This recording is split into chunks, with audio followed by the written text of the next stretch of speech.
Nous allons apprendre maintenant la règle de 3 inverse. C'est une notion difficile parce que je constate que vous ne l'utilisez pas d'une façon très efficace sur vos copies. Alors, pour comprendre la règle de 3 inverse, je vous invite à bien comprendre l'exercice typique suivant. Alors, on fait l'hypothèse que entre Paris et Marseille, la distance est de 800 km. D'accord, c'est une hypothèse. J'ai besoin de deux grandeurs. La première sera V, la vitesse, et la deuxième, T, le temps de trajet ou la durée du trajet entre Paris et Marseille.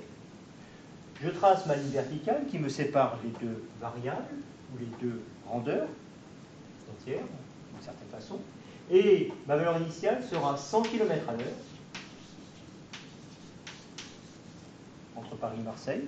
Donc la durée du trajet sera de 8 heures. Maintenant, je fais l'hypothèse que je suppose que ma vitesse augmente et je passe à 120 km à l'heure. Quel est le nouveau temps de trajet? Bien entendu, si j'augmente ma vitesse, eh bien la durée va diminuer. Donc je recopie la valeur 8, la valeur de référence initiale, et je multiplie par un nombre plus petit que 1 sur l'autre variable. Donc je multiplie par 100 sur 120.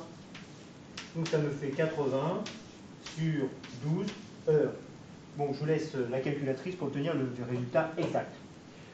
Je passe maintenant à l'exemple suivant. Au lieu d'augmenter la vitesse, je vais diminuer la vitesse. Je vais passer, par exemple, de 80 à 60 km à l'heure. Si je vais moins vite, entre Paris et Marseille, ma durée va augmenter. Donc elle va augmenter de la façon suivante. Je recopie la valeur 8 et je multiplie par un nombre plus grand que 1, le coefficient plus grand que 1, sur l'autre variable, en multipliant par 100 sur 60. Et donc là, ça me fait donc 80 sur 6 heures.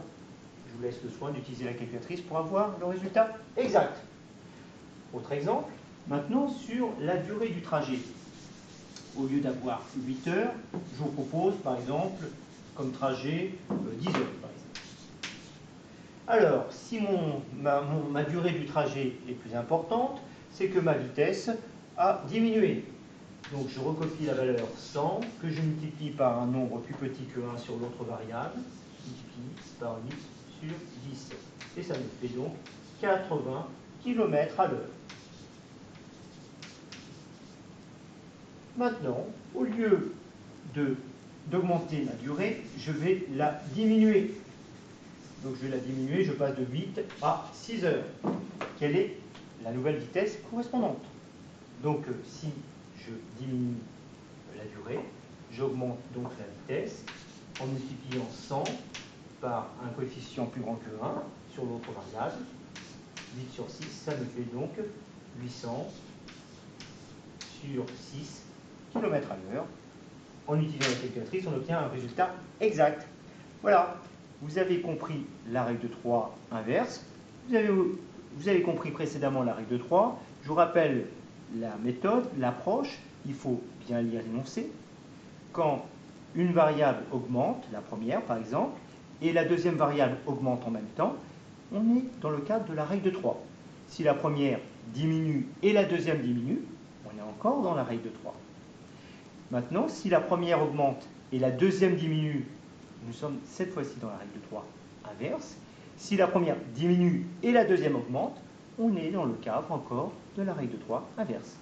Donc il faut très bien lire l'énoncé, étudier les variations des deux grandeurs pour savoir si on utilise la règle de 3 ou la règle de 3 inverse. Voilà, je vous remercie de votre attention et à bientôt.